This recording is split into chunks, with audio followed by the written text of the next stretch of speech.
2월 21일 금요일 누가복음 5장 27절에서 39절 말씀입니다. 그 후에 예수께서 나가사 레위라 하는 세리가 세관에 앉아 있는 것을 보시고 나를 따르라. 그가 모든 것을 버리고 일어나 따르니라. 레위가 예수를 위하여 자기 집에서 큰 잔치를 하니 세리와 다른 사람이 많이 함께 앉아 있는지라. 바리새인과 그들의 서기관들이 그 제자들을 비방하여 이르되 너희가 어찌하여 세리와 죄인과 함께 먹고 마시느냐? 예수께서 대답하여 건강한 자에게는 의사가 쓸데없고 병든 자에게라야 쓸데있나니 내가 의인을 부르러 온 것이 아니요 죄인을 불러 회개시키러 왔노라. 요한의 제자는 자주 금식하며 기도하고 바리새인의 제자들도 또한 그리하되 당신의 제자들은 먹고 마시나이다. 혼인집 손님들이 신랑과 함께 있을 때 너희가 그 손님으로 금식하게 할 수 있느냐?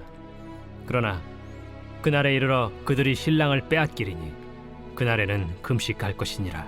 또 비유하여 이르시되 새 옷에서 한 조각을 찢어 낡은 옷에 붙이는 자가 없나니 만일 그렇게 하면 새 옷을 찢을 뿐이요 또 새 옷에서 찢은 조각이 낡은 것에 어울리지 아니하리라. 새 포도주를 낡은 가죽 부대에 넣는 자가 없나니 만일 그렇게 하면 새 포도주가 부대를 터뜨려 포도주가 쏟아지고 부대도 못 쓰게 되리라. 새 포도주는 새 부대에 넣어야 할 것이니라.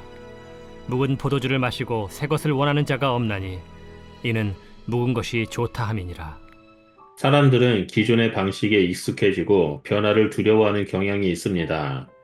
익숙한 삶의 패턴을 유지하는 것이 안전하고 편안하게 느끼기 때문입니다. 그러나 예수님께서는 새로운 시대를 여시고 익숙함에서 벗어나 하나님의 뜻에 순종하는 사람들을 부르십니다. 오늘 본문에서 예수님께서는 사회적으로 죄인 취급받던 세리 레위를 부르시고 그의 집에서 함께 식사를 하십니다. 당시 세리는 동족을 배신하고 로마를 위해 세금을 거두는 자들로 여겨졌으며 많은 이들에게 멸시받는 존재였습니다. 그러나 예수님은 그를 외면하지 않으시고 새로운 삶으로 초대하십니다. 이 장면을 보고 바리새인들은 예수님을 비판합니다. 그들은 의로운 자들만이 하나님 앞에 설 자격이 있다라고 믿었습니다.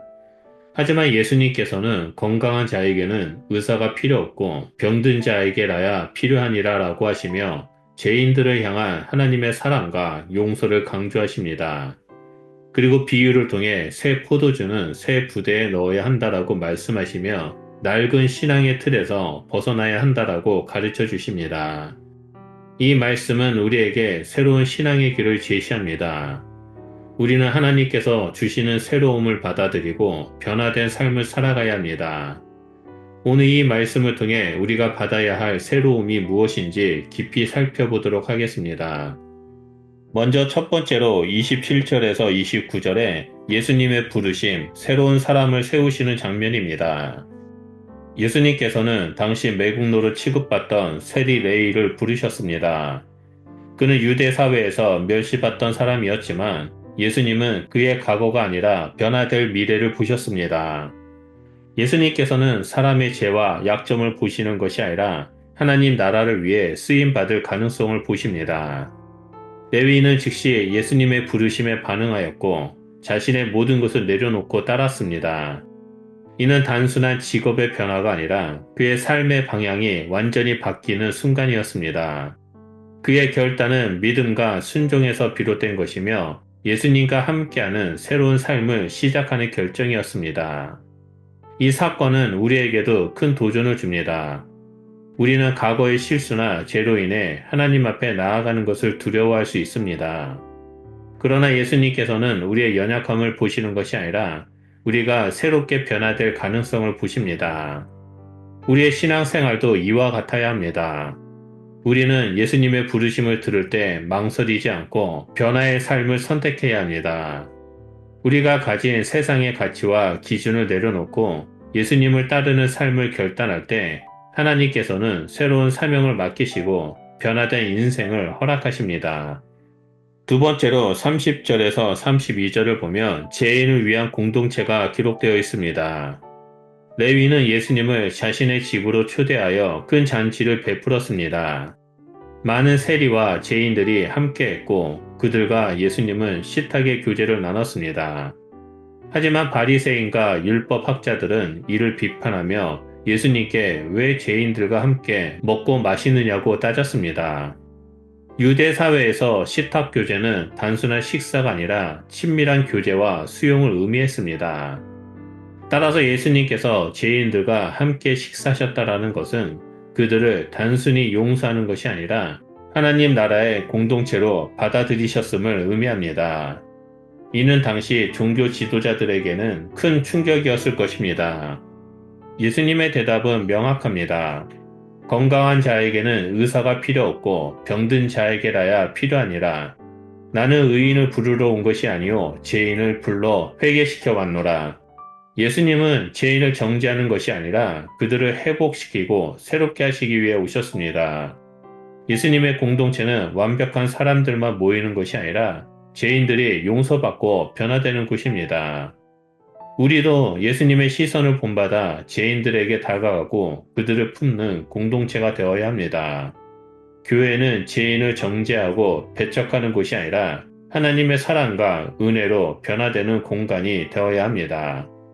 우리가 예수님의 마음으로 사람들을 받아들일 때 하나님의 놀라운 회복과 변화가 일어날 것입니다. 마지막 세 번째로 33절에서 39절 말씀을 보면 새 포도주와 새 부대의 비유를 통해 새로운 신앙에 대해 말하고 있음을 보여줍니다. 예수님께서는 바리새인들의 비판에 대해 두 가지 비유를 말씀하십니다. 첫째, 낡은 옷과 새 천 조각의 비유입니다. 낡은 옷에 새 천 조각을 붙이면 더 크게 찢어집니다. 이는 새 복음을 기존의 율법적인 사고 방식에 맞추려 하면 충돌이 생긴다는 의미입니다. 예수님께서 가져오신 복음은 단순한 보수가 아니라 완전히 새롭게 변화해야 한다는 것이었습니다. 둘째, 새 포도주와 새 부대의 비유입니다. 새 포도주는 발효 과정에서 팽창하기 때문에 낡은 가죽 부대에 넣으면 터져버립니다. 이는 새로운 복음이 낡은 신앙의 틀 속에서는 온전히 담길 수 없음을 뜻합니다. 예수님께서 세리 레위를 부르신 것은 단순한 개인의 변화가 아니라 새로운 신앙과 공동체를 여는 사건이었습니다. 우리는 과거의 틀에 갇혀 예수님의 복음을 제한하려 해서는 안 됩니다. 예수님의 사랑과 용서를 새롭게 받아들이고 변화된 시선으로 사람들을 바라보며 새 부대를 준비해야 합니다. 새 부대를 준비한다라는 것은 단순한 외적인 변화를 의미하는 것이 아닙니다. 우리의 내면이 새롭게 변화되어야 합니다.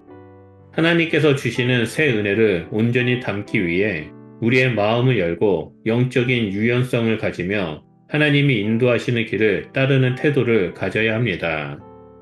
우리는 변화된 시선으로 세상을 바라보고 예수님께서 가르쳐 주신 사랑과 용서를 실천해야 합니다.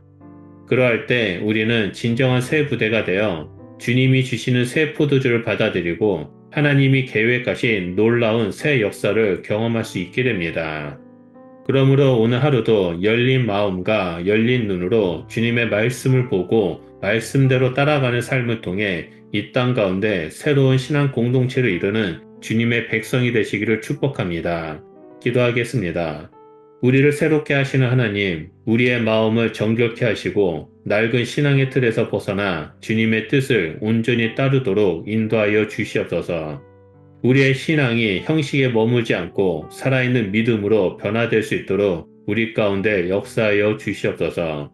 주님께서 원하시는 새 부대로 준비되게 하시고 우리의 삶을 통해 복음의 능력이 흘러가도록 성령님 충만하게 임재하여 주시옵소서.